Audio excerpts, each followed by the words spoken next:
clocotește-n pori dorința, doar mângâieri fierbinți mă sting, în carne umiți-mi fiind.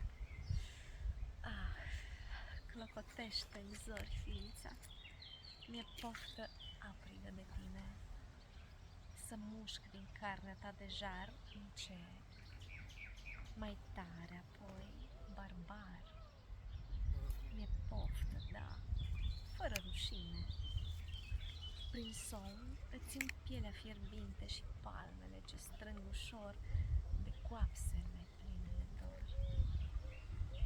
Și-mi spun ce vor, fără cuvinte. Îți caut buzele, mi-a dat păsetea din suflet ce-ai născut, patim din noaptea ce-a trecut. Gura îți e când foc, când apă. Dogoarea ta mă stinge greu, mă aprinde la orice mângâiere. Nu ne înfrântăm în bariere, supusă-ți sunt și tu ești zeu. Și-ți iubesc ființa toată, te gust, te sorb, te vreau, te aleg. Ardem, uniți într-un întreg, iubirea e pentru noi creată. E poftă sângelui de tine.